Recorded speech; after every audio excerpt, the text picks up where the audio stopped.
நம்முடைய அகில இந்திய காங்கிரஸ் கமிட்டியின் துணைத் தலைவரும் இளைஞர்களின் எழுச்சி நாயகனாக கருதப்படுகின்ற மரியாதைக்குரிய அண்ணன் ராகுல் காந்தி அவர்களின் திருச்சி வருகையொட்டி நடைபெறுகின்ற இந்த கூட்டத்திற்கு தலைமை பொறுப்பு ஏற்று நடத்தி கொண்டிருக்கிற மாவட்ட பொறுப்பாளர் மரியாதைக்குரிய அண்ணன் பாலவர்தன் அவர்களே, தொண்டர்களின் நாடி துடிப்பையும் நிர்வாகிகளின் மனத்துடிப்பையும் கணித்து மிக திறமையாக செயல்படக்கூடிய ஆற்றல் படைத்தவரும் முன்னாள் சட்டமன்ற உறுப்பினரும் நம் பாசத்திற்குரிய அண்ணனுமான பாலு சம்பத் அவர்களே, பயன்புக்கார் செய்த உதவி நயன்பூக்கின் நன்மை கடலிலும் பெரிது என்ற குரலுக்கு ஏற்ப கைமாறு எதையும் எதிர்பார்க்காமல் எண்ணற்ற இளைஞர்களின் வாழ்க்கையில் கல்வி மற்றும் சுய வேலைவாய்ப்பு என்ற லட்சிய தீபத்தை ஏற்றிக் கொண்டிருப்பவரும் நம்முடைய மாநில பொருளாதாரமான நாசே ஜே ராமச்சந்திரன் அவர்களே மற்றும் இங்கே குழுமியிருக்கின்ற காங்கிரஸ் தொண்டர்களே,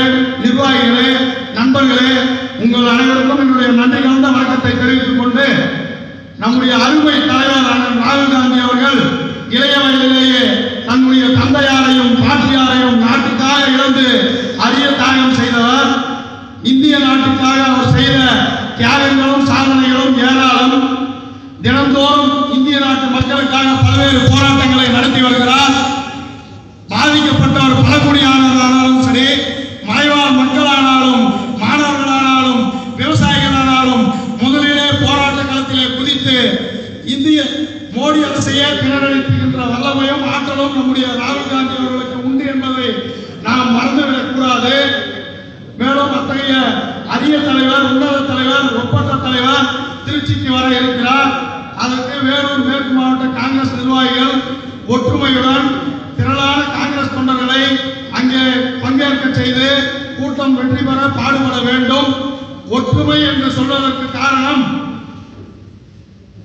நம்முடைய மாநில தலைவரானாலும் சரி, இங்கே வர இருக்கின்ற மாநில பொருளாளரானாலும் சரி, மேடையில் வீட்டிருக்கின்ற மாவட்ட தலைவர்களானாலும் சரி, கோஷ்டி அரசியலை விரும்பாத தலைவர்கள், செல்லுகின்ற பாதை வேறாக இருக்கலாம், பொறுப்படுகின்ற இடம் வேறாக இருக்கலாம், போய் சேருகின்ற இடம் ஒன்று என்பதிலே அவர்கள் தெளிவாக உள்ளார்கள்.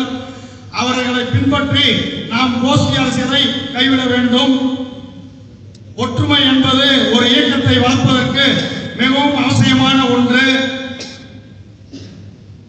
பாண்டவர்கள் ஒற்றுமை என்ற மிகப்பெரிய ஆயுதத்தை கையிலே ஏந்தி மகாரதர்களும் அதிரதர்களும் நிரம்பிய கௌரவ சேனையை திணறடித்த கதை நம் எல்லோரும் அறிந்த ஒன்று. ஆகவே நமக்குள் ஒற்றுமை மிகவும் அவசியம். இதை தயவு செய்து எல்லா நிர்வாகிகளும் மனதிலே வைத்துக் கொள்ள வேண்டும். ராமாயணத்திலே அந்த ஸ்ரீராமச்சந்திரமூர்த்தியுடைய சேனை எல்லா கடின இலக்குகளையும் தாண்டி வெற்றி இலக்கை எட்டியது. அதே போல் நம் இங்கே வர இருக்கின்ற நம்முடைய ஸ்ரீராமச்சந்திரமூர்த்தியுடைய சேனையாகிய வேலூர் மாவட்டம் திருச்சியை திணறடிக்கக்கூடிய காங்கிரஸ் கூட்ட பட்டியலிலே முதலாவது இடத்தை பிடித்தது என்ற பெருமையை நாம் அவருக்கும் மாவட்ட நிர்வாகத்திற்கும் சேர்க்க வேண்டும். அதிலும் வேலூர் மேற்கு மாவட்டம் தான் முதல் என்ற பெருமையை நாம் பெற வேண்டும். கடைசியாக நான் சொல்ல விரும்புவது, காங்கிரஸ் நிர்வாகிகளே, ஒன்றிணைந்து அணிதிரட்டுவோம். திருச்சியில் மாநில தலைவர் அண்ணன் EVK சிலங்கோவன் அவர்களின் தலைமையில் மாநில பொருளாளர் அண்ணன் ஜே ராமச்சந்திரன் அவர்கள் அளித்த பயிற்சியில் 2016 மீண்டும் காமராஜர் ஆட்சி அமைக்கும் முயற்சியில் என்று கோஷத்தை உங்கள் முன்னே வைத்து வேண்டுகோளாக சொல்லி, சட்டமன்ற தேர்தல் வருவதற்கு ஒரு வருடம் தான் உள்ளது, நம்முடைய பலத்தை நாம் திருச்சியில காட்ட வேண்டிய அவசியத்தில் உள்ளோம் என்ற தகவலை உங்களுக்கு மீண்டும் சொல்லி வாய்ப்புக்கு நன்றி